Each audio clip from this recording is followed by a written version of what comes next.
All right, House Speaker Kevin McCarthy passing his first leadership hurdle with the approval of a rules package dictating how the House would run. This, of course, comes after a historic 15 rounds of votes to win the election for Speaker. Joining us with more on how the new rules are set to affect Congress is Kevin Cirilli, Yahoo Finance contributor. Kevin.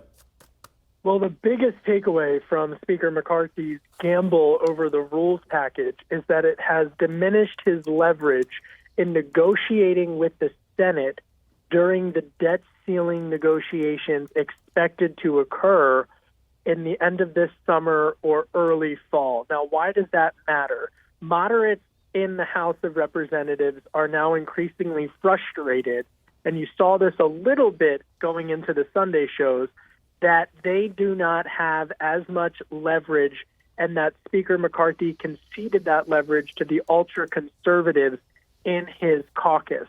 That, from a business standpoint, when you look at the debt ceiling fight that's just around the corner, could increase the chances of volatility coming out of Washington, D.C., specifically as it relates to a likelihood increase that there be a stalemate over the debt ceiling.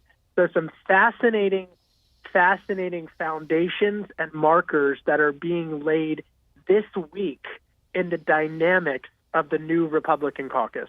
Well, and what's interesting to me about this as well, Kevin, is that while this was going on, while the votes after votes were happening, there was this perception that the Republicans were in disarray and the Democrats could somehow capitalize on that.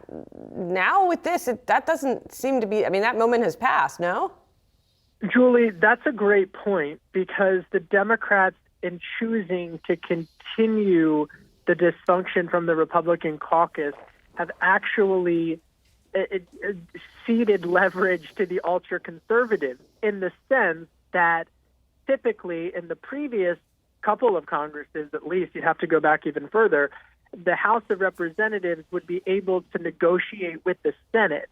But what Speaker McCarthy just showed is that because he's giving such a loud voice to the far right in his caucus, he's emboldening them, and they are trying, keyword trying, to diminish the clout in the upper chamber.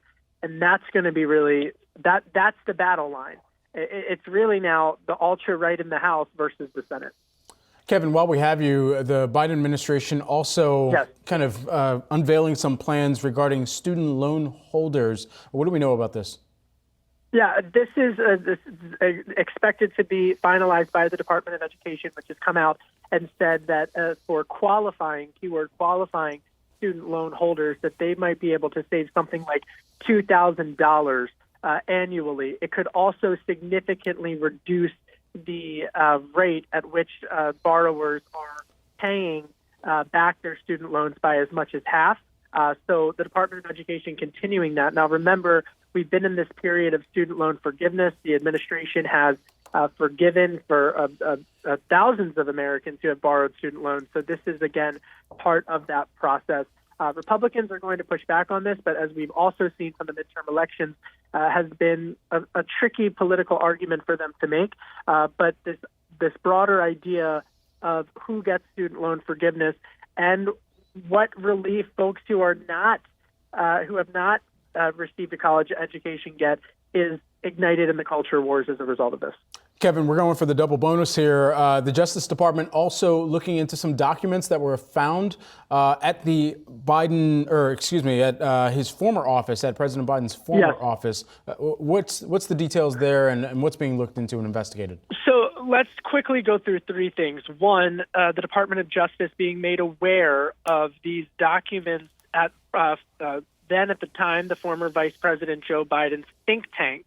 Shortly before the midterm election, they were made aware of these documents. Now, secondly, today, the Department of Justice, Merrick Garland, has said that he is going to look into those documents, but he said that today. So third and finally, conservatives, Republicans are arguing, well, hey, wait a minute.